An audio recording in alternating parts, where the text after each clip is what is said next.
तर नमस्कार शेतकरी मित्रांनो, सगळ्यात पहिला Krishna power tiller and agro सांगलीमध्ये सगळ्यात पहिला सर्व शेतकऱ्यांचं सहर्ष स्वागत. तर आज आपल्या सांगली जिल्ह्यामध्ये बेडग ह्या गावामध्ये जे घोरपडे सरकार आहेत, म्हणजे त्याचा तसा अजून एका साईडने आपण जर ओळख करायला गेलं तर महाराष्ट्राचे माजी मुख्यमंत्री पृथ्वीराज चव्हाण यांच्या ह्या धर्मपत्नी सत्वशीला पृथ्वीराज चव्हाण यांनी आपल्याकडे थोड्या दिवसापाठीमागे मशीन खरेदी करण्यासाठी जस्ट एन्क्वायरीसाठी त्यांनी आले होते. तर त्यांना आपण आपला मायजो कंपनीचा पॉवर विडर हा योग्यरित्या त्यांच्या फील्डवरती चांगल्या पद्धतीने काम करेल याचं आश्वासन देऊन आपण त्यांना मशीन आपण दिलं होतं. तर आज त्याच्या फील्ड डेमोवरती आपण आलेलो होतो. तर आज मॅडमांना सुद्धा विचारूया की त्यांनी जो स्वतः चालवलेत, आता एज बघायला जर गेला तर ह्या एजमध्ये सुद्धा त्यांनी अच्छा कसा मशीन चालवलेत. तर मॅडमांना सुद्धा विचारूया की बाबा कशा पद्धतीने काम केलं आहे. आणि त्यांनी ज्या टायमाला दुकानामध्ये आलेले होते, आता आमचा एक प्रसंग एक सांगू इच्छितो सगळ्यांना की त्यांनी ज्या टायमाला शॉपमध्ये आले होते त्यांनी एक बोललं होतं की तुम्ही माझ्या मुलासारखे आहात, तर तुम्ही जे योग्य वाटतं ते तुम्ही आम्हाला मशीन द्या. तर ह्या आईच्या प्रेमापोटी आपण चांगला असा आपण एक मॉडेल त्यांना सुचवला होता. तर तेच मशीन आम्ही दिलेल्या शब्दावरती खडं उतरलं आहे का नाही हे आपण आता मॅडमांकडूनच आपण जाणून घेऊ. तर नमस्कार मॅडम. मॅडम तुम्ही स्वतःही आता तुम्ही मॉडेल चालवला, शफिक साहेबांनी सुद्धा आता मॉडेल चालवला. तर कशा पद्धतीने मशीन काम केलं, थोडं लाऊडली. प्रथम म्हणजे तुम्ही आम्हाला जे पार्ट्स प्रॉमिस केले होते ते सगळे दिले, मशीन पण आणून फिक्स करून आम्हाला दिलं, त्याच्याबद्दल धन्यवाद. थँक्यू. आणि शफिक भाईनी पण चालवलंय, मी पण चालवून बघितलंय आणि एवढं काय अवघड नाही आहे. फक्त आम्हाला अजून रान जरा व्यवस्थित तयार केलं तर हे मशीन फार चांगलं काम करेल अशी मला खात्री आहे. आणि तुम्ही शेतकरी बांधवांना मॅडम काय सांगू शकता की बाबा हे मशीन शेतकऱ्यांसाठी जो घरगुती यूज करतो किंवा जो बिझनेस पर्पजसाठी मशीन घेऊ इच्छितो त्याला हे युजफुल ठरेल का इन फ्युचरमध्ये? हो, ठरणारच आहे. कारण मॅनपॉवर आता शेतावर काम करायला मुलं लागतात, क्वालिफाईड असले तरी त्यांना शेती करायला जरा लाज वाटते आणि मुलीही मिळत नाही लग्नासाठी. बरोबर. हे त्यांचा मेन प्रॉब्लेम असतो. म्हणून ते सगळेजण शहराकडे वळतात आणि आई वडिलांच्या अंगावरती शेती टाकून जातात. आई वडील वय झालं की मग त्यांना जमत नाही करायला, माणूसबळ मिळत नाही, मोठं कुटुंब नाही आहे, आता छोटी छोटी कुटुंब आहे.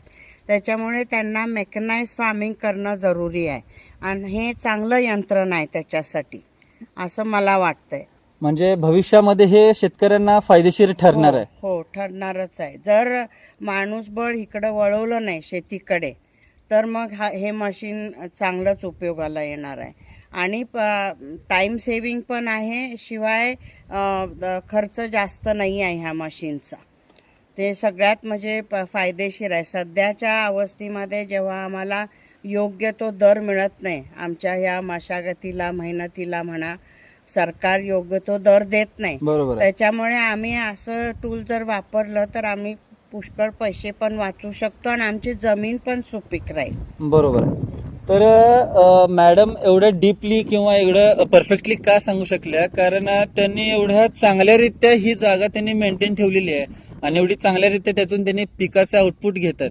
आणि त्यांचे सहकारी आपले शफिक साहेब आहेत की त्यांनी सुद्धा मशीन हे चालवलेले आहेत. तर साहेब तुम्हाला चालवताना कोणत्या पद्धतीचा धोका किंवा कोणत्या पद्धतीचा बाबा मला त्रास होतो असं काय जाणवलं का? काय नाही जाणवलं. मशीन एक नंबर चालते. शिवाय दुसरी गोष्ट मध्ये भांगलेण्याचा खर्च वाचतो. थोडी शेती असली तरी पण मशीन चालते.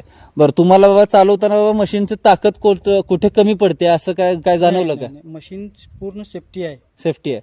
धोका जाणवला तर जे क्लच एक्सिलेटर सोडला तर मशीन जागेवर थांबते पूर्ण. बरोबर आहे.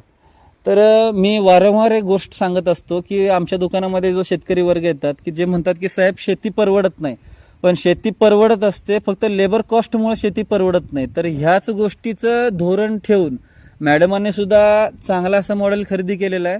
आणि मॅडमांचं कसं असतं, राजकीय क्षेत्र हे वेगळं, पण जनतेला आम्ही हे सांगतो की बाबा राजकारण्यांचं शेती फील्ड सुद्धा ही तेवढीच चांगली आहे की त्यांनी खूप चांगल्यारीत्या, जर तुम्ही बेडग ह्या गावामध्ये जर आला तर त्यांनी चांगला असा सेटअप सगळा त्यांनी उभा केलेला आहे, ज्याच्यामध्ये त्यांनी ऊस असू दे, त्याच्यानंतर केळीचे पीक आहेत, असे चांगल्या पद्धतीने त्यांनी केलेले आहेत.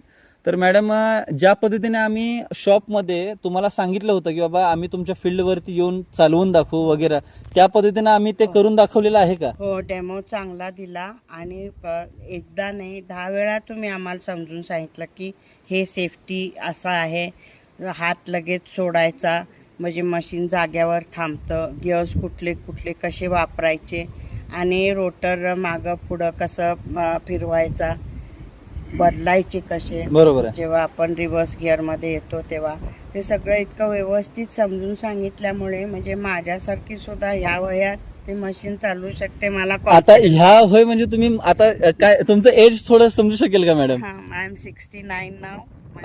69 वय आहे, कम्प्लीट इन 70 वयाची ही तरुणी सुद्धा मशीन चालवू शकते, आपण असं वावगं ठरणार नाही बोलण्याकरिता. तरी आणि ह्याचा सुद्धा व्हिडिओ चालवतेला सुद्धा मॅडमचा व्हिडिओ तुम्हाला युट्यूबला बघायला भेटेल. तर सर्व शेतकऱ्यांनी मशीनची पूर्ण माहिती घ्या आणि दिलेल्या खाली नंबरवरती पूर्ण तुम्ही संपर्क साधून अधिक माहिती मिळवा. धन्यवाद.